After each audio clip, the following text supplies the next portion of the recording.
This is the Dean Show. Back here on the Dean Show with our brother Ali, and so we talked about it's not your fault.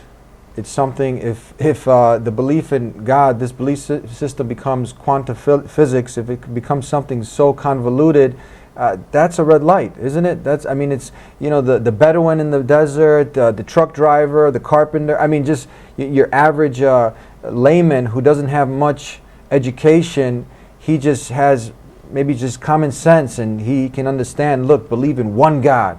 He's like, I'm in. That's it. Now you start getting all complicated. You make things, that means man's hands have been in it. They've complicated things. Could we make that's a fair assessment?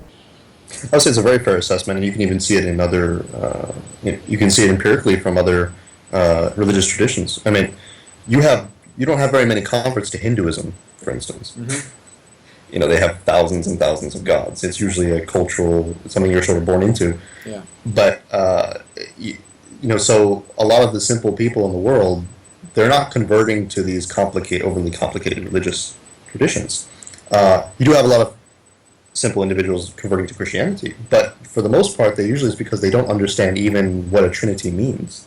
You know, they're very much attached to the personality of Jesus, but they don't.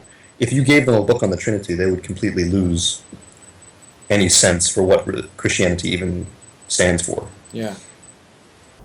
It's the package is good. Look, someone, you know, love, and just believe this, and you're going to paradise, and God sent, you know, someone to die for your sins. You got a big load of debt, and you put it on the JC Gold card, but that's not being. I mean, that's not being fair. I mean, that's not being. No, it's a great marketing tool. Yeah. But in the end of the day, anybody who takes even a few minutes to comprehend or to contemplate what these things mean will eventually, I think, honestly speaking, will eventually, you know, not buy into it anymore. But yeah. I think Christians are primarily more emotionally attached to religion than intellectually. Yeah. And that's not to, and I don't really mean that as an insult, because I mean, some of my teachers were Catholic philosophers, and I respect them immensely for their intellect. But the layperson, the common person on the street, you know, is not. It goes over their head way too much. Yeah. Yeah, and now you went from this whole journey, and now you had a Muslim friend, and he takes you into a mosque. I mean, this is what I tell people. A lot of the Islamophobes, you know, people who become experts in Islam, they never stepped into a mosque. You know, they never sat and really had a sincere one-to-one, heartfelt, made a human connection with some Muslims, and really sat with some scholars, Muslim scholars, to learn. But they all of a sudden become experts. Were you scared? You actually, now you had a Muslim, he brought you into a mosque. I think if more people did this first step, they just came into a mosque, asked questions, this would be a problem solver in itself. Yeah, I agree. I think this is a big problem, especially among Islamophobes, that they don't have any sort of personal connection with Muslims in general, or even the intellectual tradition, because they want nothing to do with it. My journey towards Islam began in philosophy courses, which is interesting, because you often hear very negative connotations about what philosophy is and how it affects people's faith. Though I would argue that a deep understanding of philosophy actually leads you towards faith rather than the opposite, but that's maybe another conversation. I was already sort of doubting to the point where I kind of lost my Christianity, so now I was venturing forth, trying to find what was the true religion. So I still believed in God. I didn't make the superficial jump from religion all the way to atheism, like a lot of these atheists do these days. I was looking for which theory, which construct explained God, explained religion the best. So I looked at the Eastern religions, I looked at even Judaism, I looked at, and then finally, actually, my last option was Islam, because of the negative portrayals in the media, which, you know, I feel ashamed for having bought into at that time. But, you know, we're not always perfectly rational human beings. You were a victim, you felt victim like many people, many millions have become victim to that. Yeah, so I mean, I wasn't like an open bigot or anything, but I had my reservations as a result of those images. So as I said, humans aren't perfectly rational. I never claimed to be. So obviously, some of the things that we believe in our lives, we can be illogical about. So, but when I met this young man in my philosophy course, he was very kind to me. He showed great adab, and for me, he was a good example. And so I followed him to the masjid for several months. I visited with the imams, and eventually, I was intellectually convinced of Islam. But there's always a disconnect sometimes. Being intellectually convinced doesn't necessarily mean being spiritually convinced. And that came a little later, when I had actually CARE was I know CARE in the U.S. is the Council of the American Islamic Religion. Yeah, they were doing this giveaway free Quran month or something for non-Muslims to sort of So I signed up for it. I was expecting this little pamphlet to come in the mail, like maybe this tiny. They sent me this massive book. Actually, I have it in my bookshelf behind me. I should get it to show you. Yeah, I know what you're talking about. Seen it? Okay. Well, anyways, it's big, like huge one. I got one also. Yeah, I've given one. And it came in the mail. It was so heavy. The gray one is great, right? Yeah. Yeah. The black and the gold calligraphy and they have on it. Muhammad Muhammad Assad's translation, and I thought they had sent me, more than one, maybe by accident or something. I opened it up, massive, beautiful book, and I started reading it, and in English, obviously, because I didn't know Arabic at the time, and I remember getting to Isra, the night journey. I think it was like 23 to 24, where it specifically talks about your parents. And it was actually very heart-wrenching for me because, before I get to what Aya says, because in my culture, Spanish culture, you're not very close to your parents. I mean, you are, but not to the extent that in a secular society, once you hit 18, you're out the door. You know what I mean? You see your parents on holidays. And being disrespectful is sort of a normal thing. Okay, so when it said, have mercy on your parents, as they had mercy on you when they raised you when you were young, that kind of that really, I don't know how that clicked. It just did, and it really hurt me. Actually, I felt actually an extreme amount of pain in my heart. That's the best way I can describe it. I felt guilty. I felt ashamed of myself. I felt absolutely wretched as a person, and even today, I struggle trying to get over that cultural issue. But that was the first time that I felt that way about my behavior towards my mother, and my father. And I remember when that hit me, the first thing that I did, and I was living in Chicago at the time, it was really cold, by the way, outside. I remember going outside without a jacket, and I remember, I saw my friend praying with his head to the ground, and so I felt I had to be grateful. So the only way I knew how to be grateful in the context of Islam was to put my head to the ground. I didn't know what I was doing. So I picked a direction in the middle of the snow, outside of my apartment, where it's like, I don't know what temperature it was. And I put my head to the ground and I said, thank you. And I think that was the first time that I had the spiritual connection to Islam, which sort of finally confirmed in me what I should do. And there was one more thing that pushed me further, because even though I had that spiritual connection, even though I had the intellectual connection, I still was scared because, the negative portrayals of Islam in the media. What were people going to think of me when I said I'm a Muslim now? Yeah. To be called a terrorist, a traitor, treated like garbage, and that's actually what happened. But before that, getting the motivation to move in that direction, to finally take my Shahada, was when I was doing some research about my history. And it was just something I was curious about, because I was reading about Al-Andalus, the time when the Muslims had taken Spain and had controlled Spain for quite some time, the Umayyad dynasty. And I wanted to know if my ancestors happened to maybe come from that, that society, that civilization. So I started researching on that thing. And my Spanish last name is Rosario, which in Spanish means like rosary. And rosaries in the Catholic tradition are like the tesbih, the beads, that a lot of Muslims use to do dhikr. And I found out that my last name traced back only 500 years. I couldn't find any other records before that. And then I also found out that 500 years ago from this time period was something called the Reconquista, which the Reconquista was when Queen Isabella from the north came in and invaded Spanish Al-Andalus and conquered. So the Christians had conquered the Muslims and pushed us out. And all the Muslims remaining in that region were either forced to convert, were actually forced to convert to Catholicism, or to be exiled or killed. Mm-hmm. And they would change the names of the Muslims who were converted. So, for instance, one of the names of the Moriscos, people who were forced to convert, was Rosario, because of the fact that these particular family members used to be seen with what they saw was the tesbih. Yeah.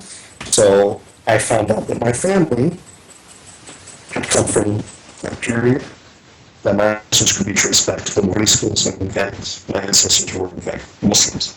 Wow. 99% certainty. So you were going back to the original way. Not just spiritually. What was the original way with all the prophets, with Jesus, well, even your family? Yeah, so I found out that actually my family members from way back were Muslims. And when I looked up more of my history, I found out that my great-great-great-grandparents had migrated from Spain to Puerto Rico, and then my grandparents migrated from Puerto Rico to New York, and then, I was born. So there you go.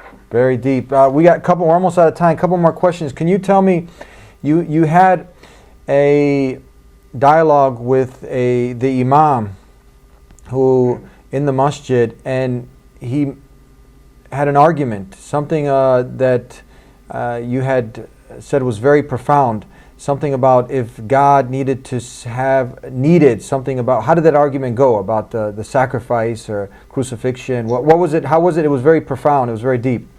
This goes back to sort of the doubts that I had regarding Isa alayhi salam being part of this Trinity. So he propounded this argument to me that was very close to my own understanding at the time, and I felt that at this point it was very sufficient. So basically he said that if God was perfect, that means he doesn't need anything. Mm-hmm. That means he can't give anything up. He can't get rid of anything. He can't lose anything. But when you sacrifice something, it means that you have lost something. And for a sacrifice to have any meaning, you actually have to lose something. It can't be symbolic. It can't just be like, oh, well, I'm just calling it a sacrifice to make you feel better. No, you actually have to sacrifice something. So for Christian theology to work, there has to be an actual sacrifice. But in order for the concept of God in Christianity to work, he can't be able to sacrifice. He can't lose anything. He always has to be as he is. This goes back to the whole unchanging nature of God. So, for God to say that God sacrifices, meaning that you're not talking about God anymore, you're talking about a human being, you're talking about something lower than God. Yeah. So for me, this was sort of the 8 ball in the pocket. That kind of closed it right there. It closed the deal for you coming. What was it now? Actually, 2 more questions. Sure. Okay, now that's it. You read the Quran. You started really feeling remorse. You started to connect more with its simple message of only worshiping the Creator, not the creation. You came across that ayah about being grateful to God, to the Creator, about being good to your parents. You went out. You did what Jesus did, and he went a little further. It's noted in the Bible, and he fell on his face and prayed to God. And we recommend for everyone to try this, to just reach out to the Creator alone. It's in the Lord's Prayer, actually, calling on God, just God alone, without any partners. You did that. You wanted to be thankful. You made the prostration. And for how far from here after this did you actually accept Islam, submission to the Creator? Well, it was about a 6-month venture about learning about Islam, and I think about 2 or 3 months later, I finally took my Shahada, like I said, it was reluctantly at first because I was scared. But then, Yeah. of course, learning about my past and my history and my ancestors, it gave me that courage to finally say, okay, I don't care anymore. Yeah. I don't care what these people think. I don't care what the society thinks. This is who I am. This is me. Yeah. And I made that jump. I finally took my shahada. I finally gave myself up to Allah subhanahu wa ta'ala. And for the next 3 years, um, you know, the blessings of Islam, I received many blessings as a result of coming to Islam. But society made me pay a very heavy price. Yeah. And, but alhamdulillah, I got over it. And I finally also took the courage to leave the United States and to venture across the other side of the world to learn about my religion formally. So your eagerness to learn more, you went to a university in Malaysia, a prestigious university in Malaysia, and you're actually doing this is the last question, you're doing your Ph.D., your thesis on the delusion of the anti-Islamic state. You know, Daesh on the ISIS, but we say the anti-Islamic state, those who are actually have nothing to do with Islam. You're doing a thesis on this, and that's why you're there getting your PhD. Finish off with this. Tell us about that. Oh, okay, sure. I'll try to be as concise as possible. I came to Malaysia to learn more about Islam. I was still doing my education in philosophy, which has helped me tremendously in dissecting sort of these ideologies and things that I've been dealing with, that I've been researching. And, actually I had a friend back in the States, young kid, and I was working at a Dawah organization when I first converted, and I saw him when he was like maybe 12, 13 or so. And I learned when I was in Malaysia a couple of years later that he was attracted to joining ISIS, and he got caught. And now he's in jail. And that was actually my first motivation to, okay, something needs to be done about this topic. So I decided to take my philosophical learning, my learning in Islamic studies, now I'm doing a PhD in Islamic studies, and I decided, okay, what is going on here? Why are these people doing what they're doing? Why are they being extreme? Why are they hurting people? And now I'm doing my thesis. It's called The Delusional State of ISIS, Anti-Islamic State, Daesh. And I found, quite remarkably, though not surprisingly, that many of their ideas are not just non-Islamic, but are derived from secular liberal principles, from their former ideology they used to adopt. Many of the leaders of ISIS are ex-Baathist, who are secular Arab nationalists. Wow, many people don't know this. Say that again, that many of them are what? 17, for instance, of the top officials are ex-Baathist, meaning that they were former secular Arab nationalists under Saddam Hussein. Yeah. Their main architect is Haji Bakr, who was one of the leading intelligence officers for Saddam Hussein. In other words, these guys are not, whatever you want to call them, Salafi, Wahhabiya, they're farthest from that you can even consider. They don't even understand what they're doing. So you said many of them are secularists, and many of them are atheists. I don't know about their particular theological backgrounds, but I will say that the former ideology they came from before becoming ISIS was secular Arab nationalism. Yeah. And a lot of the principles they have about warfare, about war tactics, come from like copy and pasted from Western textbooks. I mean, it's undeniable if you even read their treatises and things like this. There's nothing about them that it could be found in the Sunnah of the Prophet sallallahu alaihi wasallam. It's impossible. Of course, many traditional scholars have come out against them, calling them Khawarij, and they are very much so.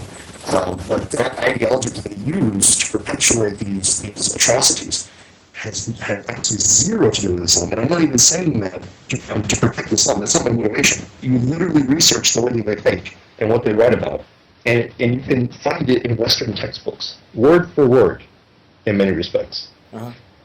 So it's not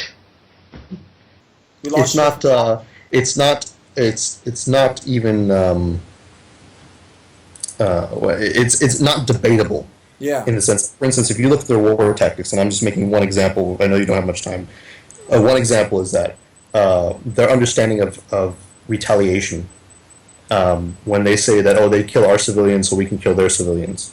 Okay, first off, Islam is against this completely. Okay, every major scholar has ruled against this, especially in the context of the ayah of the Quran, Surah Baqarah 190, when it says, fight those who fight you, but do not transgress limits. They would say the limits include not doing what your enemy does beyond the morality of the Sharia. So, do not kill, if they kill your civilians, they kill your family, do not kill their family members, do not kill their civilians. But, people like Osama bin Laden and all these other people, they say, well, that rule can be changed. Mm-hmm. That's not absolute. We can ignore what these other scholars have said about that because the West is doing it to us, so we can do it to them. Mm-hmm. So they're copying and pasting everything from secular liberal societies. Yeah. Why do you think when you had the tribal tigers, they were actually Hindus? In that period from 1980 to 2003, there were 315 completed suicide terrorist attacks by 462 suicide terrorists who actually killed themselves. I don't mean attempts. These are people who actually killed themselves. The world leader during that 24-year period was not an Islamic group at all. They're the Tamil Tigers in Sri Lanka. The Tamil Tigers are a Marxist group, a secular group, a Hindu group. In fact, over half of those 462 suicide attackers were purely secular. Because you see, many Muslim suicide terrorist groups are also purely secular, such as the PKK in Turkey. Weren't they? They're Hindu, but they're secular nationalists primarily. They're Hindus. So you have a comparison there, but we didn't associate this with the Hindu religion, and they were actually, doing suicide bombings, terrorism. And then you had, for instance, the IRA. I mean, clear Catholics. But we didn't say this is the Catholic state doing this. So now you got... There's a even if you go to Ireland, there's an Irish joke there. I don't know if you've heard of it. It goes like this. It says, one of these terrorist IRA members walks up to an Irishman. He goes, "Are you Catholic or Protestant?" And the guy says, "I'm an atheist." He says, "Are you a Catholic or Protestant atheist?" Wow. And then he shoots him. So, they don't really care too much for religion. But you see the hypocrisy, the double standard. Now you have... these radical elements, the same as you have in as the old saying goes, there's a few bad apples in every bunch, and you take these black sheep and you put them up as if they're representing Islam. You don't see this done as this example in the Untitled Tigers with the Hindus or with the Catholics, the Irish Republican Army, who are doing many things, fighting for their freedoms and whatnot. You don't associate the whole religion with these terrorist acts, right? This is the standard, though, of secular liberal societies and the way they view things. I mean, for instance, like you mentioned, we don't take George Bush Jr., who bombed Iraq and Afghanistan and killed countless civilians. We don't consider him to be the example of all Americans or, of all the political, environment of the United States. That would be unfair. But and everyone understands that. But when they're looking on the outside, when they're looking at their enemies, all of a sudden that changes. Yeah. You know when Dr. Pape, he's actually here, and have you heard of him in Chicago? Some people claim that religion motivates terrorists. However, the academic research of Dr. Robert Pape has proved the claim to be false. What I did is I collected the first complete database of every suicide terrorist attack around the world since 1980. The first version of this database was published a few years ago, and it went from 1980 to 2003. Think of that as like the pre-Iraq database, and then the second version from 2004 on, think of that as the data that's happened since Iraq. And what the data shows quite clearly is that the principal cause of suicide terrorism is foreign occupation. I mean, why don't they bring on more people like this? It's interesting. He doesn't suit the agenda, but someone like this who's a terrorism expert. I mean, why doesn't he get he's not Muslim. He's an expert in terrorism. There's Dr. Pape, University, I believe, of Chicago, if I'm not mistaken, who is quoted. He says that Islam has little to nothing to do with these terrorist acts. These are all politically motivated because of foreign invasions. Because you see, if Islam is sort of a radical religion, or if it were just radical Muslims doing this, then what you would expect is sort of this thin veneer of suicide attack kind of scattered all around the world. You would expect that, oh, there's 1.4 billion Muslims, you know, there's this teeny tiny fringe of Muslims kind of everywhere who'd be willing to do suicide attack, but that's not the way the data looks. It's really concentrated, and it's really concentrated in occupations. Do you know about his work? Yeah, and many other researchers actually have echoed those points. But the problem is the reason he's not popular, the reason that people don't want to put him in the mainstream is for mainly because if you start saying that it's not the other person's fault, then you have to start looking on the inside. Ah. And nobody wants to do that. So. We're going a little bit over. I think we're going to have to make this a double segment. I'm really enjoying talking to you. I'm thinking, you know, these people, these radicals who come on these, you know, why you being a philosophy major, someone who's a specialist in there, you get into the psyche of human beings. Wouldn't it help if you wanted to solve the problem, Ali, that you brought on mainstream Muslim people who are out there representing Orthodox Islam, submission to the Creator, not the creation, you know, and bring them on Fox News, bring them on CNN. If there are lost souls, which are there in every community, let us have the platform to call them back and to really show what Islam is about. Instead, people are out there like, why don't you condemn this common mantra, which, I mean, we don't have the platform to do so. And then you have these so-called experts out there who seem to be representing Islam. So now you have this thug-like mentality, this gang mentality, this guy in Nice and these other places who are at nightclubs, you know, beating their wives, doing everything opposite basically of Islam. Now they go and do something, you know, it's like they joined the gang. Now they're like already being discriminated. His name's already Muhammad, and now he's learning about Islam through these radical, you know, politicians and whatnot. So he starts to think like, maybe this is my religion, right? So it's us against them. You following me? And then he jumps on board and he does some crazy thing. You get what I'm saying? So I think they end up radicalizing more people themselves. These so-called, you know, radicalization, even by itself, is quite is very vague. It doesn't really explain anything, because the bottom line is that the reason that these kids or these youth are becoming like this, and I know this is going to sound controversial, but is because they are very much not radicals. They're very much actually very normal people within the context of the societies they live in. No person living in a secular liberal society who follows secular liberal standards would think that it's a bad thing to fight for one's freedom or to fight against a tyrannical government or military with any means necessary. Mm-hmm.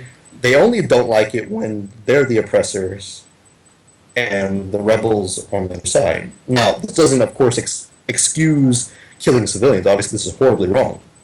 But if you're going to be a society that does not blink an eye, or is apathetic, or is passive, or, for many extremes, is supportive of the thousands of civilians that your military is slaughtering overseas, then you cannot be surprised that some people within that society who are having an identity crisis will copy those tactics. Yeah.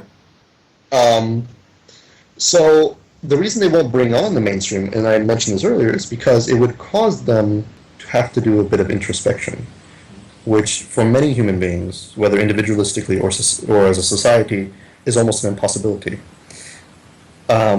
France is going through that right now as well. They did a recent report, I don't know if you heard this, it's quite fascinating, but most of the foreign fighters joining ISIS are coming from French-speaking countries. Wow. Why? Well, the reason is, if you're looking at it objectively, is that because French secularism is quite aggressive, and there's a lot of racism within these societies against minorities. However, French populations don't really want to listen to this part, because that means they have to critique themselves and change themselves. So instead, they prefer to retaliate and bomb for the Nice attacks. For instance, after the Nice attacks occurred, they struck ISIS and killed 126 civilians.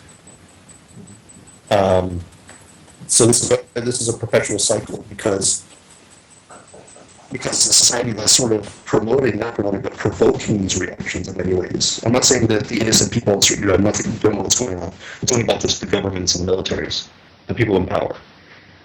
They don't want to look at themselves and say, okay, what am I doing? What am I doing that is poking the hornet's nest? Or why am I poking the hornet's nest? You know, they don't want to do this. And anytime anyone brings up these things or tries to have a balanced approach, they're considered somebody who's trying to justify terrorism or justify, you know, extremism, and the whole conversation gets shut off.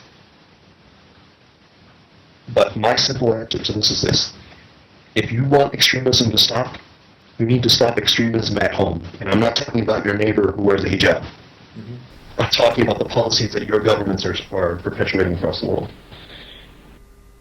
One of my guests, former guest, Dr. Jonathan Brown, he's here in the...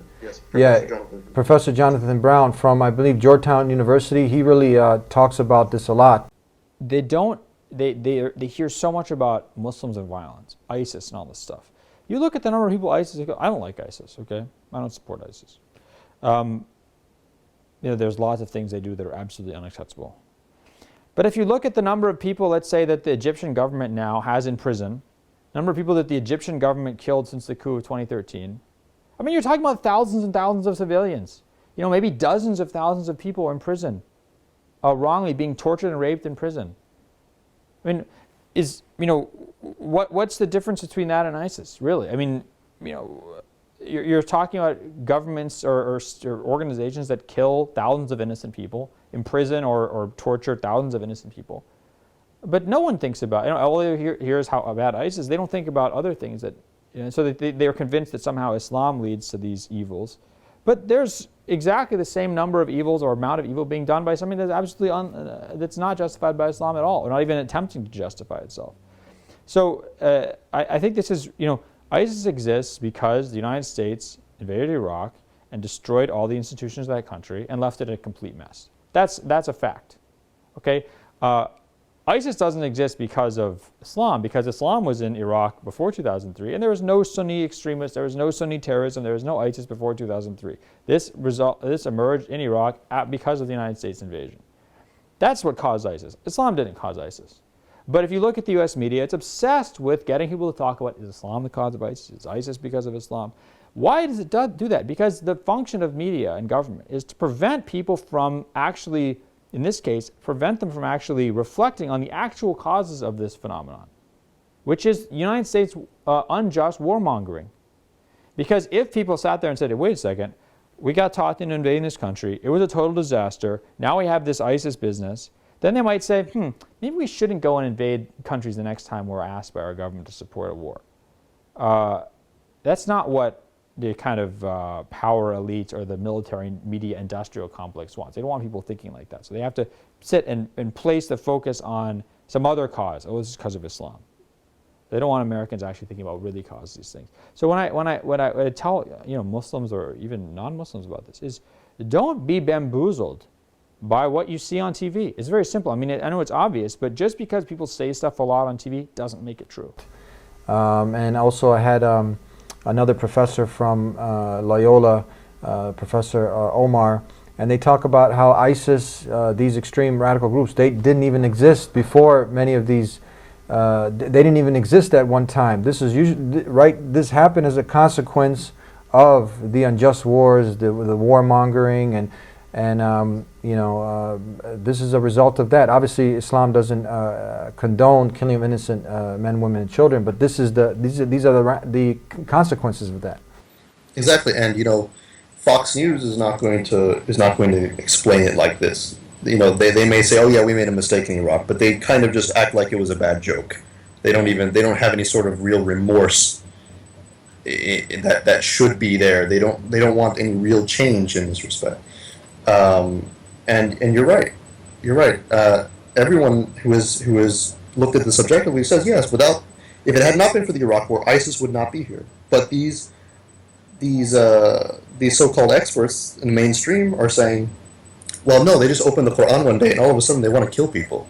That's crazy. That's their argument in a nutshell.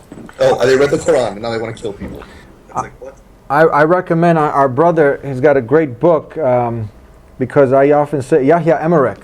I say if you don't want to remain an idiot, because you got to be a complete idiot to think that Islam has anything to do with such evil acts like that, right? So I recommend, and we'll finish off with that, The Complete Idiot's Guide to Understanding Islam. You think that's a good place to start? You know, brother Yahya Emerek? Yeah, I do. Not personally, but I know of him, yes. Yeah, great book. Start off with this. Real simple, keep it easy, because again, you got to be a complete idiot to think that Islam is promoting these evil actions. Is that a fair assessment, brother? That is a fair assessment, very fair assessment. Thank you very much. Wonderful story. Inshallah, God willing, we look forward to having you back again on the Deen Show. What do you think? Thank you so much, and I'd really be great, actually. You know, there's a lot to talk about. So, and I really feel honored for being here. So, thank you so much for inviting me on. Thank you, brother. Thank you so much. Jazakallah khair. Assalamu alaikum wa rahmatullahi wa barakatuh. Assalamu alaikum. Subscribe right now